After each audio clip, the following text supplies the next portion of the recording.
Okay, so today we're going to finally get to use our MacBooks, and we are going to log into Google. I already gave you your username and your password, and we're also going to get you to join your Google class. Okay, so depending on your homeroom, you'll each have your own join code. So the first thing we need to do is get you logged into Google. So when you open up Chrome, you'll either see a sign in login right here in the middle, or you'll have to go to the right hand corner and push the blue button sign in. Okay, so you may not have to add an account. It may just go straight for your email address. I've got to add an account, and I'm going to use my daughter's account. So the first 5 letters of your last name, the first 3 letters of her first name, and then her 3 digits, and then you're going to have student.garlandisd.net. You get that in and click on next. Okay, then the new 6-digit code that I gave you is what you're going to put in for your password. So I'm going to put hers in, and then I'm going to sign in. So I can tell I'm signed in because I see my email address or her email address in the corner right here. Okay, this 9 squares right here, these are some of my apps that I have through Google. I have Mail, Drive, which holds all my files and photos, Docs, which is like Word docs, Sheets, which is like Excel sheets, and then Slides is like a PowerPoint. Okay, so we're going to click on Drive so I can show you what Drive is. Okay, right now she has nothing in here, so yours probably looks just like hers. You click on New, we can create new documents, new folders. The Shared with Me is if somebody shares with me, it's going to show up over here. When you join Classroom, a folder will automatically be added to your Drive. Okay, so let's add your Classroom. Let's join your Classroom.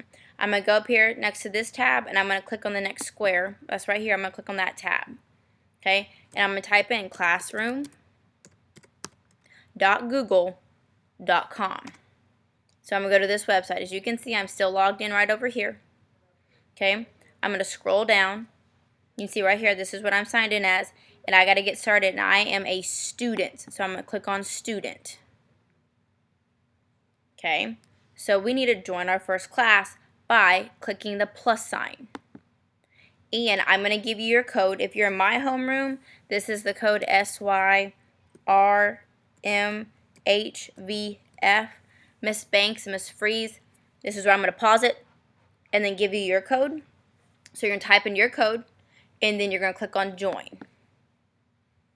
So I'm joining, and voila! Okay, I'm going to skip the tour just for right now. You can go through the tour. I'm going to skip it for video purposes. And as you can see right here, Barton Homeroom. If you're Banks, it would say Banks. It has a different picture. If it's Freeze, the same thing, okay? Let me walk you through the layout on Google real quick of this classroom. Here, I already have an assignment out here for you. Don't worry about the assignments right now, okay? So here's this assignment. Here is the badges. Remember, we talked about the badges in class, okay? Each person has a copy of it. And then announcements. Welcome back. Hope you're excited for science this year. All of the stuff that I put out there. And then we can always add comments. The stream, if you want to relate it to something familiar, it's like Edmodo or Facebook. It's kind of like a news feed that keeps everything going on, okay? So if I have no work due soon, if I had something due, it would show up over here where I could hit View All. And here's my to-do list. And here are my assignments and when they are due, okay? I will create a separate video all about assignments. Right now, we're just getting familiar with this, okay? So there's my classes.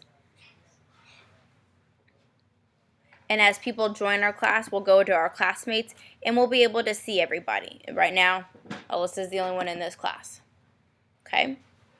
So if you have any questions, you can raise your hand. If you click back over to Drive, you can see right now you now have a folder. So every time you submit something in your assignments, it will automatically put it in your classroom. You cannot put it in your classroom and go to Google Classroom. You actually have to do it through that program, not through the folder. And like I said, we'll get more in depth about it, okay? Remember, this is accessible anywhere you are able to access the internet, okay? So that's it for just the Google portion.